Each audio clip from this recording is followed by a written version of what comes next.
Yo, what's going on? Here's Sunny with another video, another live stream. Like I said, we're gonna be doing live streams at 5 p.m. because it's 10 p.m. where I am. It's easy as that. I wish I can go back to my 9 p.m. streams, but that will be what 2 and 8, 2 a.m. Not gonna happen. Anyway, shout out to a couple of you that are here. Don Dimo, Jake Starr, Thomas Morgan, Paul Masick, Gerald Longmire, Jay Will, Brandon Lewis, and Manuel Chavez. Sorry. Esmodius, what up, brother? And Marquez. Shout out to all of you. And here we are with a special guest we got here. The one and only Sudden Death. What up, brother? What's up, guys? What's up, SCG Sports fam? I feel like this is what? Can y'all hear me okay here? Yeah. Good. Okay, good. But this is actually it's a hoodie. It's like a warm up hoodie though. Oh yeah, that's what this is. That's what this is. Yeah. It's kind of dope, just letting it hang over the side like this. I'm not gonna lie. Feels like a shirt. It's good taste. It's what it is. It's good taste. Anyway, guys, everybody that is here, thank you for being here. The people that are gonna watch the replay also appreciate you guys. Again, here with Sudden Death, my brother. Here it is. Here, quick shout out to you from Brandon Lewis. Hey, appreciate you for having me on, man. Thank you so much. Like it's been a long time since we've gotten a chance to chop it up about the Ravens. So I definitely thank you for bringing me on. Definitely also check out the Purple Rain podcast. Me and my guy Alex. We do that Mondays, Thursdays. We were supposed to do it today, but we're gonna end up doing it tomorrow. So just shout out to my guy Alex as well. Wanted to give him a quick little shout out on the Purple Rain podcast and all the Rain Gang fan. But thank you for having me on again, Sonny. It's good to talk to you again. Go check it out. Like I said, yeah, it's been a while, guys. As I said before, I went through a little hiatus.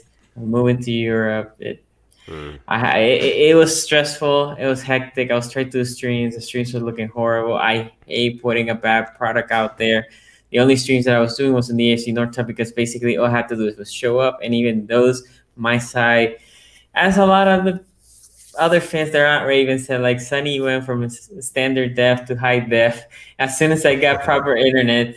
Shout out here from my guy Asmodius, Mac Chicken for both of y'all. Appreciate you, brother. I appreciate you. There's nothing wrong with Mac Chicken, although I prefer quarter pounder, or actually let's keep it cheaper. A McDouble, like McChicken McDouble. I'll take a McDouble. I'm more of a beef on the hamburger side than a chicken sandwich, unless it's Chick-fil-A. Anyway, which I miss heavily because there's no Chick-fil-A around here. Just McDonald's. There's literally one McDonald's nearby. 2 Subways, they're trash, man. They don't have the same menu. It's very limited. There's a KFC, oddly enough, which I was surprised. You know what? There's a Five Guys. There's a Five. That shocked me. A Five Guys around here. And wow. Let me see. Oh, Pizza Hut and Domino's and Papa John's. So they like their American pizza, apparently. Anyway, we digress here. There's no Popeyes here, Asmodi. There's no Popeyes. But Chick-fil-A better than Popeye. Sorry. I'm just saying. Absolutely. Way better. 100 times better. And when you have kids, for those who have kids, Chick-fil-A is like the standard of you take them there because they're clean, service is up to shame. They're no problem. People are always nice in Chick-fil-A. Okay. Anyway, again, I digress. Let's talk about this game. Well, I'm going to shoot you this, Sutton. I'm going to throw you this. The game was good. But there's also some not so great parts. So I'm gonna start with you. What things do you were not super happy with the team? What things do you hated from this performance? Well, just first and foremost, addressing the elephant in the room is the secondary, right? The secondary is just the biggest, piece of concern that we have on this football team right now. And it's just because we cannot seem to really put teams away like we were supposed to do with the Giants yesterday, because it was just certain points where they were just throwing all over our defense, and it seemed like there was nothing we could do about it. And I understand that we're down to Jimmy Smith right now, we're down to Marcus Peters right now, and we're pretty much just down to Marlon Humphrey, and we had a little scare with him yesterday. Luckily, he ended up being okay, but this secondary is a huge concern, and that's my biggest, takeaway from that game yesterday. Like, yes, we won. Cool. I'm glad we won. Now it's, winning, we're in. We'll talk about that, I'm sure, a little bit later. But the secondary going into the postseason is not going to work out for us, man. It's just not. Like it's not going to work out if we can't, get healthy. Yeah, I say let me start with the same thing. I agree with you here. Hated the performance in the secondary. Let me say also, I know people love the Joker. I do love the Joker as well. I remember we drafted him from Texas. I was excited. Same thing with Dumerville. Yeah, Oddly enough, both Longhorns. I'm no affiliation with Texas at all, University, but he has now been a great center field. I thought he was going to be a good free safety, and they felt doesn't look like it. It looks like he's more of a box safety, which is Chuck Clark. Then we go yeah. back to the same problem, not having the proper free safety. That is one concern. Second, the corners, as you mentioned. Look, I put here some of this question because I do think what's happening is Marcus Peters is probably good enough if you have a do or die situation, you need to play him. I think that Ravens made a decision and said we don't need Marcus Peters or Jimmy Smith to beat the Jaguars and the Giants.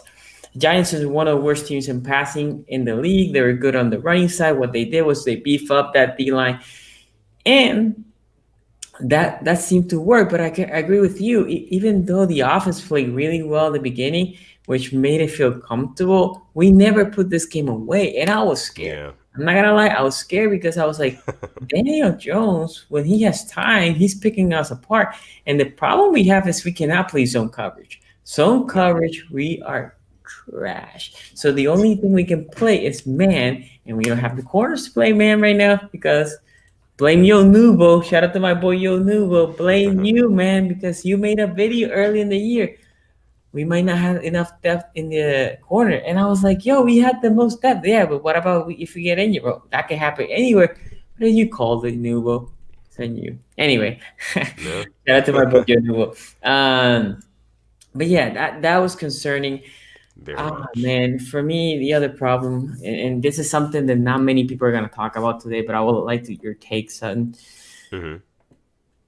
We don't generate pressure without the blitz. Yeah, we sacked him 6 times. It wasn't like we did without, our rushing 4 or 5. I think one of the sacks was with 4 or 5, but we were Yeah. not blitzing. And this is not a great O-line. Damn it. The Giants are not a good O-line. We're not talking about the Browns O-line, right? That's a legit O-line. Yeah. They're legit. Oh, man. So that frustrated me. What do you thought, man? Man, I was honestly feeling the same way. And this has been a reoccurring thing for the Ravens the past couple years, really. Like, we really haven't been able to get to the quarterback without blitzing, and that's a problem. And I don't know if it's on. I don't know if it's necessarily on not Giro, but Wink. Wink. I don't know if it's on Wink or if it's on just our linebacker play as well. Because I've always said this whenever I come on podcasts and stuff like that. I always say the linebacker is it's the glue in the middle between your secondary and your line. Now I know even against the run we've been kind of suspect this year, and even and when it comes to passing situations, like you said, we can't even play zone. Zone coverage does not work out for us. People sit in those holes and they just dot us up all day. So I just don't know what we're gonna do going forward. It just seems like it's going to be tough going into the postseason, looking like we're probably going to play the Bills in the wild card round, against, a Stephon Diggs and those guys that they have over there. I could see it being kind of painful for us if we don't get healthy, though. So a couple things. It looks like we're going to face the Steelers if we stay at really? 6. Because right now, if you look at the standing, the Bills are 3rd. The only reason is because they haven't played. They played today against the Patriots. They beat the Patriots. They're 2nd. And the Steelers fall up in 3rd because they had the tiebreaker. The question is if both teams are going to play their guys in Week 17 or both teams are going to be like, we don't care about this game. Let's take our bye. Right? That could happen. The Steelers definitely should do that. I don't want them to do that, but they should say, why do we need Week 17 when we're going to be, at worst, we sit here in 3rd. At best, we go at 2nd, but that means Buffalo loses. Let's just rest our guys, right? And Buffalo could do the same thing. Do we really need to beat Miami to not make them to the playoff? We can just sit them, and at worst, we finish 3rd. At best, we're 2nd. I think both teams might just say, whatever, let's sit them down. So, Hmm. but yeah, the problem is when you're sitting in zone and you don't generate pressure, now the quarterback has a lot of time, So and much then time. it's easy. It's just easy. When you Yeah. have a zone coverage, you need to generate that pressure. That pressure doesn't come to you, you're done. That pressure has to be there because the Ravens cannot generate the pressure. That's the problem. The other guy that I don't like to see in the field on the defensive side is Chris Board. I know he got 2 sacks yesterday. I know a lot of you Ravens fans love him. I don't like him. I feel like Oh, he's always out of position. PQ, as we call him, Patrick Queen, he does get out of position sometimes. He's a rookie. I can live with those mistakes those are yeah. the growing pains of a rookie. Right. In the case of Board, I know he was an undrafted free agent, third year. At this point, I don't want to see a lot of those mistakes, but he has taken the snaps from Harrison, another rookie. So he's the one that comes from LJ Ford. LJ Ford, he's not gonna be there every snap. He's older, but whatever. But when LJ Ford is there versus Chris Board, it's a noticeable difference. Chris Board on the Yes. blitzing side, he's fine, right? All you're doing is go get him. The dude is dynamic. He's fast. He's explosive. Right. But other than that, I feel like he's always out of position. What is your take on Chris Board? I mean, no, I definitely agree. It is, kind of weird how he started taking more snaps from Malik Harrison. Is Harrison hurt or was he? No, no. That's He's my he's thing. playing. He's playing. Yeah, but I just don't. I don't know why they're starting. Well, not starting, but playing Chris Board so much more because, like you said, he does get caught out of position a lot. And it's kind of like Chuck Clark. I think somebody else has brought it up, and Brandon Lewis brought it up in the chat. I've said this about Chuck Clark. Like he's very limited into like what he can do. He's a smart player. Sometimes he gets like in those zone coverages, he kind of lets guys sit down in those zones and like catch the football, which is not Mhm. good, like at all. So Chuck Clark's another guy, but Chris Board, I think that he'll probably just knowing our defense, knowing our coaching staff, he'll probably continue to get take snaps away from Malik Harrison, which I don't necessarily like all that much. I thought Malik Harrison was playing fairly well, especially for his rookie season when he did get some of the opportunities. So, Chris Board, I'm with you on that one. I'm with you. And then when it also comes to like just generating that blitz against quarterbacks or generating that pressure against quarterbacks, we seriously need to do something to get what I like to call the quarterback's comfort clock. If we can bring the seconds on the quarterback's comfort clock down, so basically saying like your quarterback has X amount of milliseconds to get the ball off. You know what I mean? If you can shrink Mhm. that clock, to make him feel uncomfortable so he knows when he's hot and when he's not, you, if you can shrink that clock, that's everything. And we just can't seem to do that against guys. And that's why guys like Daniel Jones and Baker Mayfield and even Andy Dalton were really just kind of picking us apart at will. Uh, but yeah, that's my take on it, bro. Yeah, and this is why the offense cannot be off, right? Because the problem currently is the Yeah, defense is playing well enough against second enough. margin team, right? Right. We're talking about second now. Let me give the benefit of the doubt here because I did say a couple weeks ago that if I was the Ravens, I wouldn't play Marcus Peters. I would not play Jimmy Smith. I will not play Calais Campbell for the next 2 weeks because I thought that we should beat all these teams without those three players and make it to the postseason healthy. If Mm-hmm. all the corners are there, it's a different defense. Now, the problem with pressure to the quarterback, it doesn't matter if those guys are there. We keep getting to the same problem. We're pressure generating by blitzing. It's all about the blitz. And when you have the blitz, it's fine. But if you don't pick up that blitz, all your corners are on an island. Yeah. And look, if somebody's going on a go route that is faster than our guys, and that could happen, all the quarterback has to do is throw it deep. Throw it Hmm. deep. So that's problematic. I need our defense to be a little bit better, especially in the pass rushing. The corners, look, it does concern me, but the reality is, if you think about where Marlon Humphrey is corner one, then you go to Averett is probably corner five from early in the year, but that Yeah. obviously is going to be a drop off. And then Trevon Williams is corner negative whatever because he wasn't even on the team; he was on the Yeah. streets. And the other Yeah. guy that we just put in IR that got pick up art the other day, Harris. He's also, I mean, we picked him up from the street. So obviously, all those are problematic. I will give it something. Everett, for me, has been played way better than people give him credit for. Everett Yeah. has shown progress, has shown growth. right now, I'm thinking about this. If everybody comes for the playoffs, if you tell me, well, Ebert is your fourth corner, I'm comfortable with him being the fourth corner, coming in for a couple plays, right? Yeah. Okay, so let's move on that. The other thing I hated from this game is effing Justice Hill. I feel like Justice Hill, there's nothing good coming when I see him on the field. And it's the same thing with Board on offense. I see him and I'm like, oh my God, why is this dude here? Like, I understand why Mark Ingram's being inactive over Justice Hill because Justice Hill's bring something to special team. And I have been saying, like, Justice Hill have been playing great special team until yesterday. What the F was that? Fourth and forever. Yeah. Right? We go back to back sacks. And we were like, okay. Fourth and 22 or 23. Yeah.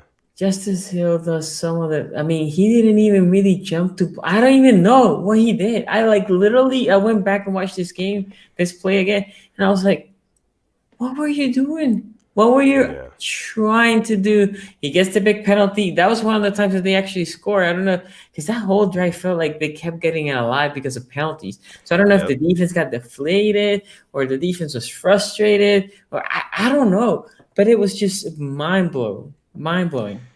Well, I think like the issue is with a guy like Justice Hill, he's kind of been all over the place on our team. You know what I mean? Like just starting last year, not starting, but he was our running back last year. And this year, he's kind of been bumped off of that list or bumped way, way down on that list because of a guy like J.K. Dobbins and Gus Edwards, really performing. So now you've got, Justice Hill's in a little bit of a tricky spot. He's playing defense and special teams, which is something that that's not his bread and butter. You know what I mean? Like, it's not what he did at, where'd he go? Oklahoma State, I believe. Yeah, OSU. Yeah. Oklahoma State, yeah.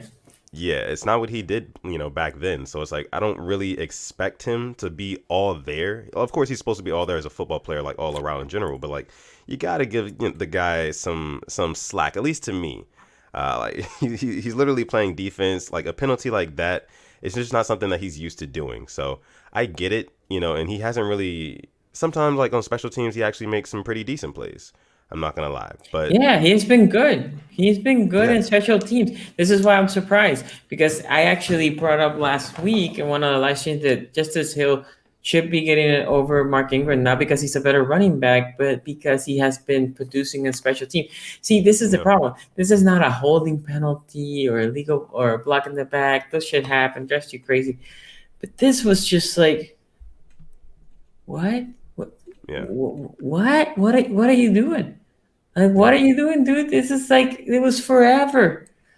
Anyway, I was pissed off. I'm not gonna lie. I was pissed off with Mr. Hill, with Mr. Justice Hill.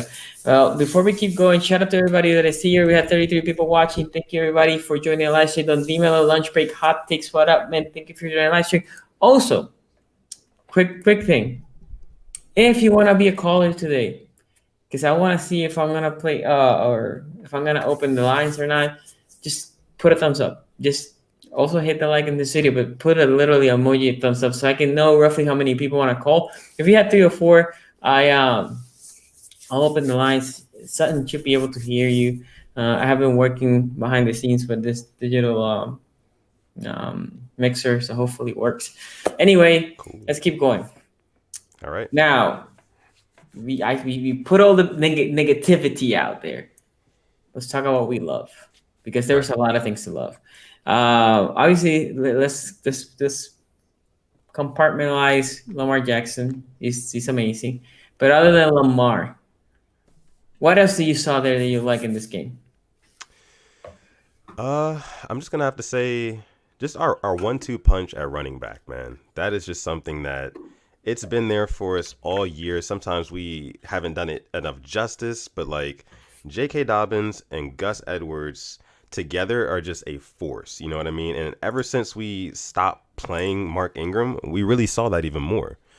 So, and I think, Gus Edwards is actually somebody he's probably the most underrated, like one of the most underrated players on our team, honestly. Like, I know people think he's just like a one trick pony, like he's a hit the hole hard kind of guy, just positive yardage, whatever, it takes, that sort of guy. But at the same time, he's been showing is that he can catch passes too and be productive in that part of the offense. So it's like, I don't know, man. Gus Edwards, and then of course J.K. Dobbins is J.K. Dobbins. He is a rookie, and he is already, kind of just lighting things up. And he's gotten what I think like 7 touchdowns on the year or something like that. Yep. So he's playing really well. I think those two are our future, but that's my biggest thing that I took away from the game.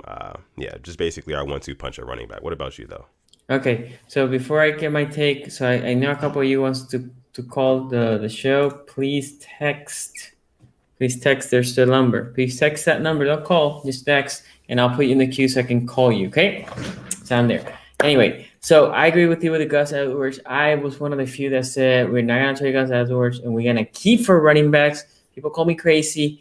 The reason why I said that, I said because they don't want to cut Justice Hill. Although I would have caught Justice Hill. But let me start with this. I would not draft J.K. Dobbins, even though he's amazing, because in that position, in that spot, I would have had Mims, for example.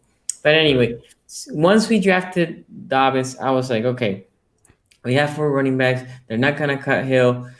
Ingram is here at least for this year. They're not gonna cut Edwards. Now, even if Edwards was a one-trick pony, because I heard this before too. Yeah. That one trick is pretty amazing. And even if it is a one-trick pony, if it is effective, it is effective. So that is the main thing. But yes, he's been showing that he can catch. He's been running now a little bit of the stretch. He usually ran it more in the A and B gap, right? That the I formation. Well, we don't play the I formation, but he's been hitting down the middle. Now he's running more of the stretch, which is great to see the versatility. Yep. I like what I'm seeing from him. The other thing is, I like Boykin's catch, and then I was like, okay, Boykins, and now I'm like, okay, so Boykins apparently is good for one catch a game. That's essentially what he is. One catch a game, and you pick wherever that one catch is gonna happen, but that's your catch. Move on. He's good for one. That's Brian. Bring him in the red zone. I like that. Keep bringing. I mean, that was an easy completion. It wasn't like this anything special. It was a blown coverage. Great play design, by the way. I haven't heard a lot of negativity of the Giro guys, but great play design. Let me see what else. Oh, Mark Andrews, man, he came to ball. Mark Andrews. There's a one drop that I said, which I got roasted on Twitter, that I thought, and I still sustain this, by the way. I thought the decision of throwing it to Mark Andrews in that play, he was triple covered. Now, saying that the ball got to him, it didn't get knocked out. I don't know how it didn't get knocked out, but it got to him. He dropped it. I think he got distracted. I think he didn't thought that ball was going to get to him. Yeah. But Mark Andrews overall, man, he's special. He is special. He's wide receiver 1 for us. Oh, yeah, absolutely. And when Mark Andrews is on, he's really on. Like, he's making catches over guys, between guys, coming down with contested catches, running after the catch, everything like that. I mean, Mark Andrews, I just hope that he can keep this up, going into the postseason when it's really going to matter the most, because that's when we need him the most, and we haven't gotten that Mark Andrews in that side, of the season yet. So I think we just have to wait and see. Like with a guy like Mark Andrews, and then like you said, Boykin, he's good for one catch a game. Dez had a blown coverage. Willie Snead, another guy who just he continues to show us week in and week out why he is just Mr. Reliable. You know what I mean? Like he's been there for us pretty much every game this season that he's played in, and I know he had a really tough catch yesterday where he got hit as he caught it, and he actually was shaken up. And he still came down with it, held onto the ball. And I was just like, man, you can't ask for much more, out of a guy. He's a dog. He really is. And, I hope he steps up as well, in the playoffs, because we're going to need him too. Yeah, and somebody said it here. Hollywood has been showing a little bit. He had, 2-3 catches.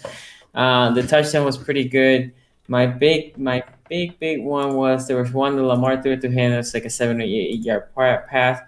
And it was thrown high, but he catched it. And with Hollywood, my biggest problem is, are you gonna catch it? That is the biggest thing. Are you catching it? Anyway, the other thing from this game before we move to the Geno news. Okay. Look, Ravens. One thing they're doing is they're beating bad teams. They're taking care of those bad teams. That's what they need to do, and that's what they have been doing. I like that. The question with the Ravens right now is moving forward because we will not know this with this week. We should beat the Bengals, but the 5 losses: two against the Steelers, one against Kansas City. Um, who else? Oh, the Titans, right? And the bad loss against New England. I tell people like that was our bad loss, but like no, it was the first Steelers game. Like losing to a Patriots team that has looked horrible at home, it is a bad loss. If you didn't have that loss, you're sitting pretty at, but not only at 5, you can. No, you couldn't play for the division because you lost twice to the Steelers.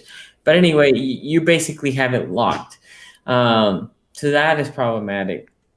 I know some people say like, well, the Giants are in theory a playoff contending team. Miss me with that crap. I don't even know how the NFC is going to push anybody there, but Yeah. they could be essentially. But anyway, um, I think the one big thing that I take from this game is the team, especially on offense, has been playing with a lot of heart, with a lot of want to. And they've been battle tested, even though this game wasn't extremely, but from Browns game and all that, I feel like this team versus the last year has been battle tested. What do you think? I mean, yeah, definitely. And I think the biggest thing is that we're heating up at the right time.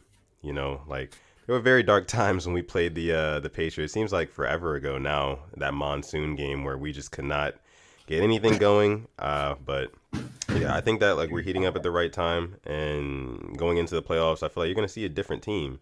I feel like we're revived. I told my co-host Alex this a couple weeks ago. I was like, ever since Lamar came back from COVID, it's like we started 0-0 again. Like it was a new season, a fresh start. You know what I Mm-hmm. mean? And that's why I think we're heating up at the right time. So yeah, No, yeah. So a couple of things are happening. The O line looks better. yeah, That's good. That the New York Giants D line is pretty good. That was a good test for them. So yeah, definitely the O line has been looking better. Right now the secondary is not healthy, but my theory is they have it. They're gonna have it ready for. I think they're gonna monitor how the Cincy game is, and if they have everybody healthy, yeah, they're gonna bring everybody too. If not, they're gonna shelve some people too. But I think my theory will be for the playoffs, Peters and Smith will be there. yeah, And the D line's getting healthier as well. So key players are gonna be healthy on defense and on offense too. So we are going as healthy as we can, right? Obviously, we don't have Stanley, we don't have a couple other pieces, but as healthy as we can, and that yeah, is pretty good. Because usually at this time you're getting more banged up. In the case of the Ravens, in my opinion, they're gonna be, uh, more ready. Okay, peaking at here the right we, moment. Yeah, yeah. They're not only peaking, getting healthier. Shout hmm out to everybody that is joining the live stream again. Just hit that like button. Here from Cero Caiba Bank Account. Mark Andrews or Dennis Pitta? Look, I love Dennis Pitta. mm. I actually think Mark Andrews is to Lamar what Dennis Pitta was to Flacco. The problem with Dennis Pitta is injuries. Yep, Injuries kill. I mean, you can be great. Think about a guy. I'm gonna switch sports. Grant Hill, love basketball. So Grant Hill, dude was hmm very impressive through his rookie, through his very 3 to 4 years, and then he went to the Magic, and then boom, boom, injury, never recovered. Tracy yep, McGrady the same way. He had a couple great years, and then a lot of injuries. Look, injuries happen. When Pitta was on the field, you can depend on him. He was great. The problem with Pitta was being on the field, which is a shame. In the case of Mark Andrews, he likes to miss a game or two here and there. I'm not talking about COVID this year, but in general, he plays Nick, hurt. But he's very dependable. I mean, he's the most dependable receiver we have. yep, Pieta also had the opportunity to play with a great receivers and Bolding and other guys that also help Pieta. If the Ravens are going to a game right now, that D corner is gonna say, watch for Andrews, Hollywood over the top, maybe, but he might drop it. But yeah. definitely Mandrews, that is Lamar's guy. What do you think, man? No, man, I definitely have to go with Mark Andrews or Dennis Pitta. I'm gonna go with Dennis Pitta, healthy Dennis Pitta. Um, I think Dennis Pitta is what we wanted a guy like Hayden Hurst to be, you know, and it just never panned out because we do have a Mark Andrews and Lamar is really, he took a liking to him over anybody else really. But Yeah, I definitely think I'm going to take a healthy Dennis Pitta, but just speaking about Mark Andrews though, we're going to need Mark Andrews to just step up and show us where it matters most. You got guys like Dennis Pitta who he scored a touchdown in the Super Bowl. You know, Mm-hmm. like we need to see like Mark Andrews have that moment in order for us to actually say, okay, Mark Andrews is better, or Mark Andrews, we would take him first over Dennis Pitta. But yeah, Fair enough. I mean, the Mark Andrews is also his third year, yeah, right? So he's still yeah. young. Anyway, let's talk a little bit here about playoff scenario, and then from there we're gonna take some colors and we're gonna wrap up. Okay. Okay, all right. Here, look, today's game. This should be an easy one from Buffalo. And the great thing is, look who sits there, Ravens. And this is what I was saying to you, son. That the Hmm. Steelers don't have this tiebreaker here. So right now they're. I agree with you. Buffalo presents more challenge than the Steelers for sure. And I would love to see the Steelers. I would love to beat them at Heinz Field, or Ketchup Stadium, whatever the hell they call them. Okay, now this is the important one here. This game might not mean anything to Buffalo. They might want the second seed, right? So I think Josh Allen might play a half. But definitely, I don't think Pittsburgh will play anybody there because I don't think they. I think they know they're probably not gonna get the second seed, and they probably will take that bye. So I'm gonna Hmm. put Cleveland winning. I'm gonna give it to Miami here because of the same reason. Not because they're better than Buffalo. It's more because but they just prefer to More take sense that of bye. urgency too. Yeah. Yeah, I mean, just take the bye. And here it doesn't matter. But the Ravens obviously need to win, guys, because if they lose for the Bengals, this is the 4th and 20 scenario all over again. Oh my Now, goodness. somebody asked me, can the Ravens lose and make it? Look, this doesn't matter, so I'm just gonna pick here real quick. This is how you make it. You basically want the Texans to win, right? And you want Jacksonville to win. Do you have faith in that? No. I Yeah. actually, it's not the Texans, it's the Jaguars. It's the Jaguars. Do you have faith that the Jaguars will win? Nah, Not nah. at all. So, what I'm saying with this is you need to win. Now, there's a possibility that Buffalo wins, and then I think there's two likely opponents for us. I don't think we're gonna move to seventh place, and I think Buffalo will keep that second seed. So it is the Steelers and Tennessee. So you pick who you want to play. That's gonna be one of your two opponents. And I know some people say like, "Oh yeah, bring back Tennessee." Other people are like, "Oh no, we don't want to play." Look, at this point, you're in the playoff. Yeah. F who you play. You have to be. If you really think you really think you're that team, that Super Bowl team, doesn't Got to matter beat the who they put. best. You have to be Yeah. whoever they put you front. Because at Yeah. some point you have to play Kansas City. At some Right. point you probably have to play Green Bay, New Orleans on the other side. Yep. So yeah, it doesn't matter. Doesn't matter. If you tell me who do I prefer, I don't know because right now I think our D line healthy like it is right now. Kansas City or Tennessee doesn't beat us. Yeah. Remember in that game we didn't have Calais Campbell, we didn't have Big Baby, and we played fairly well. And then our offense was still in that kind of funk. Tennessee defense playing like trash. Yeah. I think we can beat Tennessee. I think we can beat the Pittsburgh Steelers. But what do you think, Ben? Man, honestly, I think I would rather. Honestly, it can go both ways. Either way, for me, is just like a dream matchup for the wild card round. Like whether we play the Steelers or whether we play the Titans, both of those games, like if we win either of those games, the whole league has to be on notice from that point on. Like, okay, the Ravens didn't get, one and done like this year, like they did the previous couple years. They just beat a really good team because if we beat the Titans, that means that we stop Derrick Henry. And if we can stop Derrick Henry, we can stop any other running back in this playoffs, I believe at least. So, and then, if we beat the Steelers, we knock out our rival in the wild card round. Either way, we're going to have so much, just confidence and just like juice just going throughout the rest of the playoffs. So either one, like I said, is just a dream matchup for me. Okay, I think actually this is probably the more likely scenario of all these Mm, matchups. yeah. And seeing this, guys, I will not be shocked to be honest. If like I said, the Ravens could beat them, I think the Browns definitely could beat the Steelers. And then we will be playing Buffalo, and the Browns will be playing KC. I think that's probably what's going to happen. Let me get here a donation from J Will 501. Shout out to you, man. Thank you for doing the live stream and the donation. The Ravens had Waller, Andrew, and Hayden Hurst at the beginning of 2018. Shaking my head, what could have been? Look, the reality is, I agree with you. I actually like Waller when he was here, but he have acknowledged that he had a addiction problem and he wasn't right. So the Waller you see there now, it's not the Waller that was in Baltimore. I'm happy for him. He cleaned himself. He's playing well, and that is the important thing. Okay. Any thoughts on J Will? I'm sorry, on J Will's comment. Yeah, man. I mean, like you said, Waller wasn't the same guy that he is now that he was back then. But Andrews and Hayden Hurst, and when we had Nick Boyle as well, healthy and stuff, and just running those 3 tight end sets, that was really dangerous in itself. Like we this was after we had Darren Waller. Our tight ends went crazy last year. Yeah, we had a really good year for our tight end. So I think that Hayden Hurst, losing him, it definitely did not help at all. We needed him, but Mark Andrews is still our guy, top guy.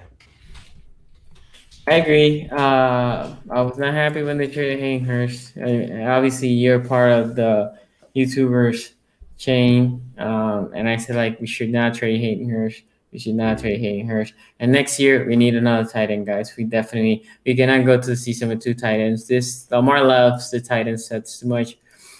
Yeah, especially blocking tight ends. So we can definitely be more diversified. Okay, let me. Son, you want to stay for the calls? Yeah, I'll stay for the calls. Okay. Question for you is, do you hear that? I do not hear anything right now. Hello? Hey, man, do you hear him, Sutton? Nah, I do not hear him. No, why? How you doing, man? It's all good, man. Hold on. Yeah, I don't think he can hear me either. How you doing, man? Can you hear me? Technical problems. Hold on. Let me. I think I know what it is. Hold on. And if this doesn't work, then sorry, my guys. I will have to defer for the next one. Okay. Yeah, make sure you guys subscribe to Sonny's channel if you're not already subscribed to SCG Sports. Go ahead and hit that subscribe button. Also hit that like button as well on the video. I'm not sure exactly how many people are in here right now, but definitely go ahead and do those 2 things. Leave a comment too. Leaving comments definitely helps YouTubers out. So yes, definitely. I like how you did that. Okay. Yeah, do you hear that? No. No. Of course. Okay, let me try something else, guys. And if not, I do apologize, and I will try to fix this for the near future. Okay. Do you hear this? No. Okay. Well, shout out to my settings here. I do apologize. I will fix this, guys, and I will have this ready for next time. I'll take some questions over here. Asmodeus, I know, man. Sorry, man. I know you were in the call. My bad. I will fix this for next week. Pre-playoffs, I will guarantee this shit will be fixed because this is the stuff that gets me mad. Literally, there's.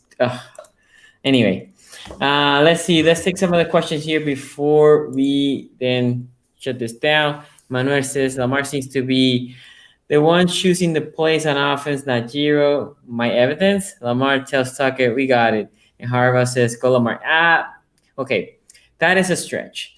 I think Harbaugh has a lot of confidence. All that interaction is more specialty. I mean, that is not Giro. That is literally Harbaugh's decision.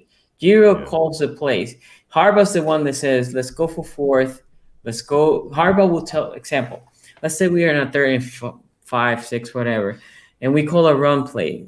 Harbaugh will say to Giro, hey, if we finish fourth and two or less, we're going for fourth down in this situation, right? And now Giro knows that, and he will have two plays. In that moment, Harbaugh wasn't comfortable going for fourth down, but Lamar wanted to go for fourth down, and Lamar said like, "Yo, stay there." If Harbaugh really wanted to put Tucker, he would have called Lamar. I don't think Lamar would have. Lamar would not be happy, but I don't think Lamar would just be like, "Oh, Yeah. this is not a Euro thing. That literally is more of Lamar thing." Lamar's not calling his play. You can see him. He's going to the huddle. He's pulling Yeah. his flipping thingy, looking for plays, calling the plays. One thing is very weird, son. I don't know if you notice this. We go to the huddle with like 20 seconds or less. I'm like, why are we taking so long to just go to the huddle? And then we break huddles like 7 seconds, 8 seconds to go. I'm like, so we are always close to the delay of game penalty. What do you think about that?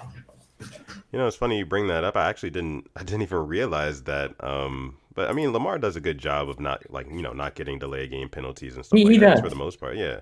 So, I'm not like, it's not something I'm mad at. I guess they're just, I don't know, maybe taking their time a little bit between plays.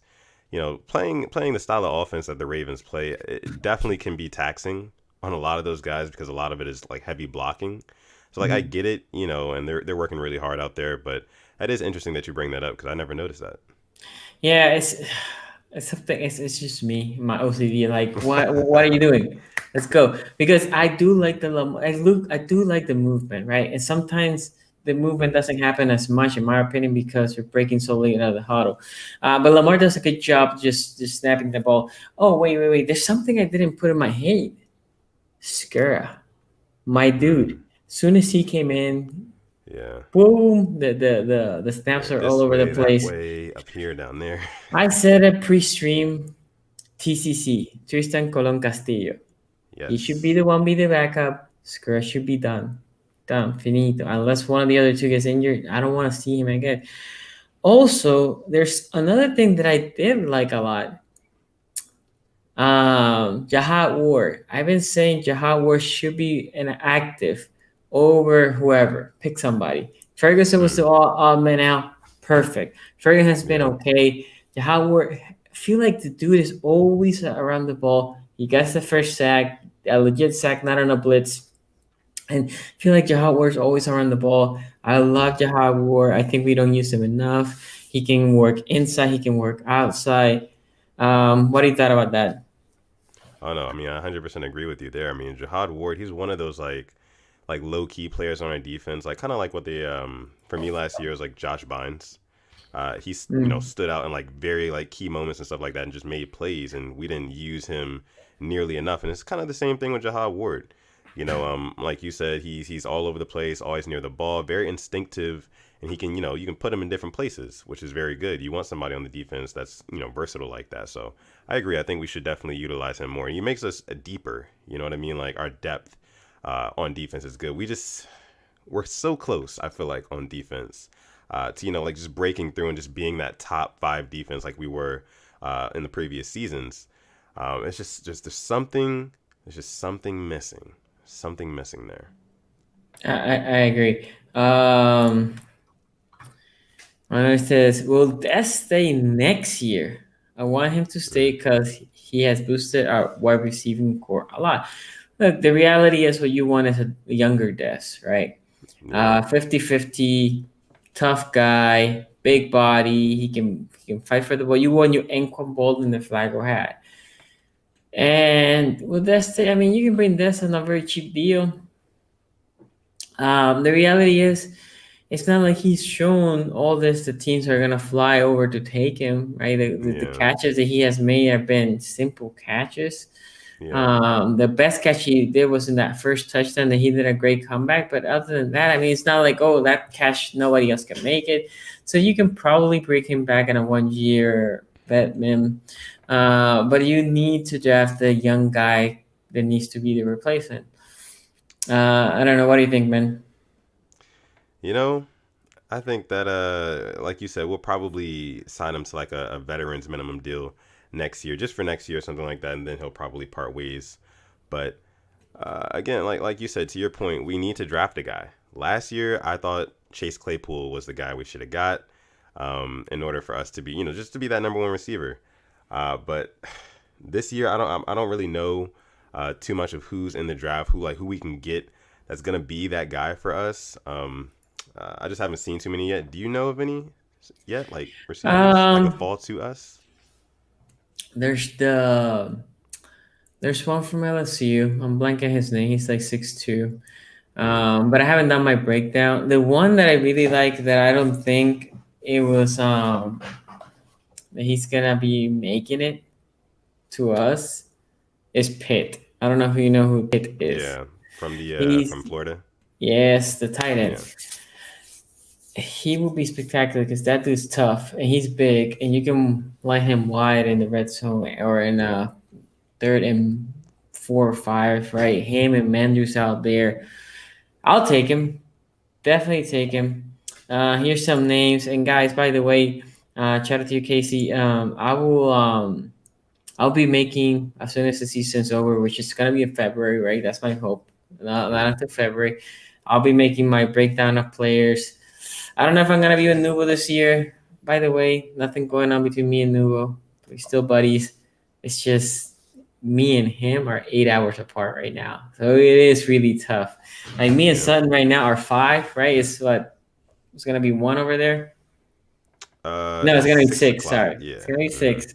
I have my Eastern time here. It's gonna be 11 here, so it's different. It's just hard, but definitely check. The videos are gonna be coming on it.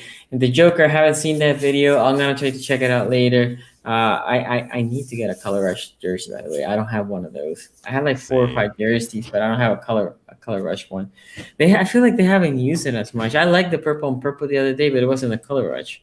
Yeah, I think I want a J.K. Dobbins purple, like a Color Rush jersey. That would be dope. Jake is, at least Jake is here to stay for a while. That's the other thing. I always try to get jerseys for people. Like I have a Mandrews one. I had a Stanley one, but it broke. I need another Stanley one. I had a Brandon Williams one. I had 2 Lamar jerseys. Right. So yeah, that's my guy. Oh, here it is. Yeah, I think that this is it, Terrence Marshall. But I'll be breaking down the wide receiving core because I think that's one. And so wide receiver, outside linebacker, tight ends, I think is one of those 3 is going to be a first round pick. Remember, we don't have a 3rd round pick. Okay, so for us to finish, there's something I told him Raven or asked him Raven when he was here last week or a couple days ago. It's something that I've been floating out there, and I invite you. Mm-hmm. To discuss it in your Purple Regine show tomorrow. Okay. Because it's a hot take and people get mad every time I bring it up. So prepare for that if you bring it up as well. Orlando Brown Jr. Mm-hmm. I think we need to trade him. And the reason why is you have Stanley, right? Like if you didn't sign Stanley and you feel like Orlando Brown's your guy, then you keep him. I don't think we're gonna have you probably won't have enough money to sign Orlando Brown Jr. Stanley's coming back next year. It's your left tackle. I don't know if Tyreek is the answer on right tackle. Hopefully he is, but if he is, definitely you trade Orlando Brown. Orlando Brown has played a decent left tackle, a pretty good right tackle, versatile guy. He will command at least a 1st and a 3rd, in my opinion. Look, it's not that I don't like Orlando Brown. And I think if they can find the money to keep them both tackles, keep them. But this is a but, because I see the trip here. I see, look. I knew it was coming. And Orlando Brown also has sentimental values. I like the guy a lot. This is not me saying like, this dude is trash. None of that. It's more me saying EDC has to make a choice now. Orlando Brown, are we keeping him or not, money-wise? And if we are, need to sign him this offseason. And if we're not, you need to trade him this offseason. Both things need to happen this offseason. Why? Because if you leave him for the next year, we cannot franchise him and pay him 20-something, right? He is not worth top 5 tackles in the league. He is definitely a top tackle in the league, maybe top 15-ish. So saying that is you sign him this year, or if you don't sign, you have to trade him. And if you trade him, You had to get at least a first and a third. You think about Tunsil, he got 2 firsts and a third. There's a bunch of teams out there looking for tackles. If you get a first and a third, then you make that trade. I'm not saying you trade Orlando Brown for peanuts. If you're gonna trade him, you trade him for top money. What do you think? You know, I don't hate that. I don't hate that at all. I like your point about, Stanley's going to be coming back next season. We already paid Stanley. We're not going to have the money, to pay Orlando Brown as well, on top of getting ready to pay Lamar Jackson and all these other guys who are getting ready to get their money. And like somebody in the chat, they said it. Don DiMelo, he said in the chat, he said he has great value. Orlando Brown has amazing value. You know what I mean? Like, we can sell him, like you said, we can command a first and maybe a third, and we can strengthen other, weaknesses that we have on our team, like cornerback. We're gonna need one of those in this upcoming draft. Tight end, or even just drafting a new right tackle. Like, all of those things are very possible if we were to trade Orlando Brown. Now, do I want that to happen? No. In a perfect world, Orlando Brown and Ronnie Stanley would be, on each side, you know what I mean, next year for us. But I would understand totally if we did move off of him. I don't hate that idea of yours. It's actually a very good idea. Yeah, so I've been floating this, and I get hate for this. And again, guys, I know Orlando Brown is a likable guy. His dad played in the Ravens, so I know people get attached to that. Not only that, he's playing good, right? He's playing really good, but that's the reason why. Somebody here said it too. Shout out to Thomas Morgan. Nothing has failed Brown at left tackle. Some people will pay him left tackle money, which the Ravens cannot. That's the problem. We cannot, because Lamar Jackson's coming out there. Mark Andrews is coming out there. Those two are in. I mean, you need those two here, and plus other people that I can't remember right now. So it pains me to say it. This, when I say shit like this, it's not like Sonny's just trying. First, I'm not trying to create controversy. I'm just trying to say, like, what is a good thing that we can do? Well, ideally, we can pay him. But again, this is something the EDC has to make this offseason. You either pay him. Oh, by the way, if we win the Super Bowl, you definitely trade him, because there's no way somebody's not going to just pay a ridiculous amount of money for a Super Bowl winning right/left tackle, right? And he would have won it as a left tackle. So definitely. But other than that, even if we don't win the Super Bowl, EDC has to make the choice. Are we keeping Orlando Brown? If we are, again, we had to extend him this year. If you go to next year, you can keep him. Or are we trading him? And again, the trade value right now is going to be big. 2 firsts and a third was what Tunsil commanded. Obviously, I don't think he's Tunsil, but if you get a first and a third, yeah, that would be huge. Here's the team, Denver Broncos. Denver Broncos are thirsty for great old linemen. They don't have it. And you can trade him, and they can extend him and still be a cheap cap for 1 year and then get him. So that is a team that is probably going to pick in the top 10. If you take that first round pick and their third, it's a good deal. It's like, again, it's not that I don't want Orlando Brown. Yeah, and like Don DiMelo, he said in the chat, he said it's business, not personal. As long as we get better, that's all that matters, and that's what it is at the end of the day. You know what I mean? Like, teams have to play chess, not checkers. When they're dealing with their franchise. So it's like, I can understand them doing something like that. As a fan, no, I don't want to see it. And I see a bunch of you guys in the chat saying that you hate the idea. You don't want to do that. You wouldn't want to do that. But if it were to happen, I have the utmost confidence that Eric DeCosta can get something very, very, valuable back in return for Orlando Brown. Now, like I said, just again, as a fan, don't want to see it happen. I want to see us pay both of them. I want to see both of them get their money from the Baltimore Ravens, and suit up in purple every Sunday. But it's probably not going to happen because we got more guys to pay. Yeah, and to be fair to the Ravens, we have been finding right tackles from the longest time, I feel like, in that mid-round, right? Wagner before Orlando Brown, he was a 4th-round pick, I think it was.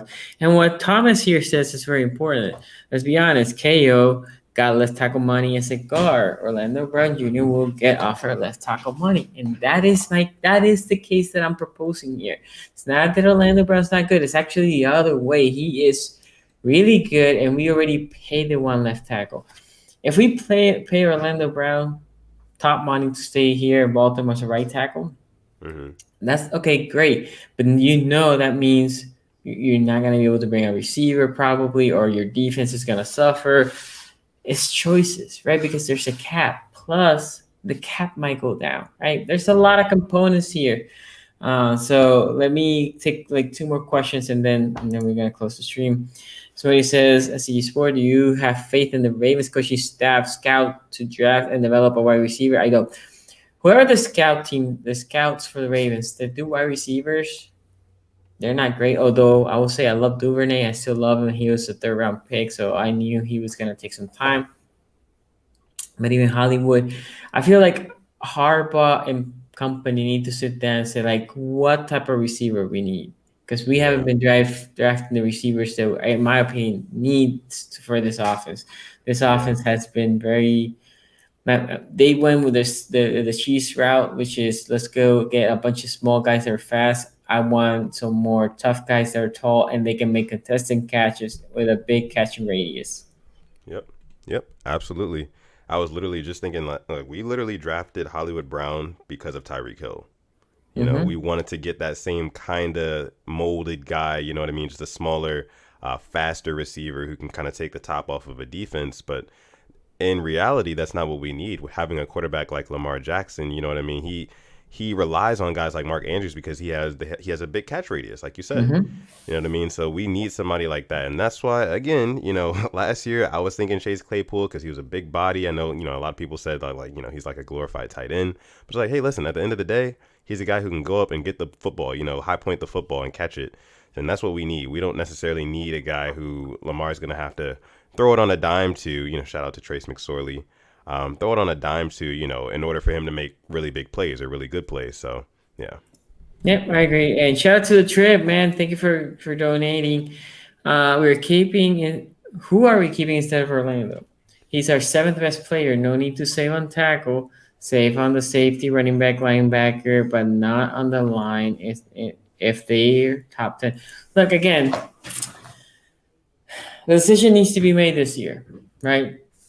Orlando Brown, he knows. He knows his worth. He knows that Yeah. he's coming from a Pro Bowl season that he also played left tackle, right? Mm-hmm. So the question is, Orlando Brown, in theory, guys, can ask the same amount of money that Stanley got. That is a lot of money for a right tackle. That is a Yeah. lot. Right tackles get paid well, but not as much. And like if Orlando Brown comes and then if we can get Orlando Brown for like 17 or 18, I think then you pull the trigger because, and let me pull this number here real quick, so we can get more factual here. Orlando Brown. If you can pull it this year, again, in my opinion, you have to sign him this year. Um, 17 mil, that would be great because his cap hit next year is a whopping 920,000. No, cap number is 1.1, right? Mm-hmm. So what that means is if you can get him for 17, you can, in theory, if you can, bring that cap for him from 1 to 9, right? And Yeah. take that 8 million and spread it out. And now his cap is lower. And that's how you keep Orlando Brown. Again, guys, I'm not trying to say we need to trade him for sure. I'm just saying the decision needs to be made this year. What is the direction? And Orlando Brown, I will love a great O line. I'm big on, if you follow me in the AFC North talk, you know that's one of the big things I talk. Mm. But my worry is we don't sign him and he walks. Yeah. Right. And before he walks, right now he has a big trade value.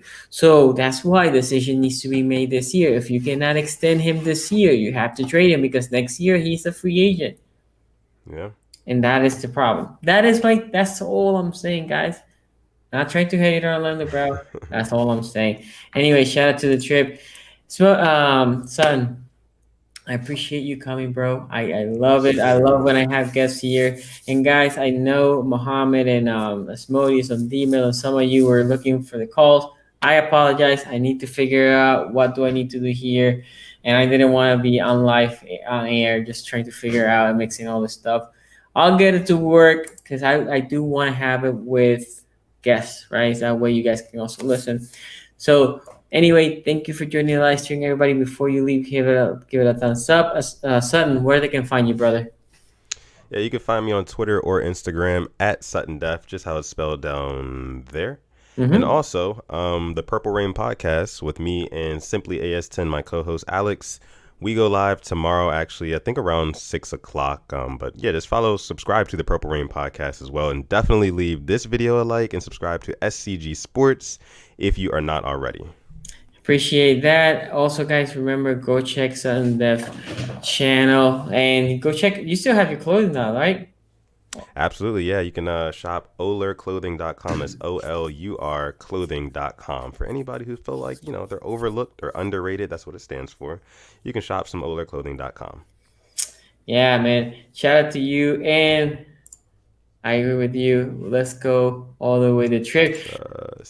Tomorrow, AFC North Talk, 5:45 p.m. Eastern. You know it's going to be a good one. You know I have a lot of shit to talk with Quincy and Tony. They barely pulled the game. You know they didn't want to see this Ravens team make it to the playoffs, but we're coming for them.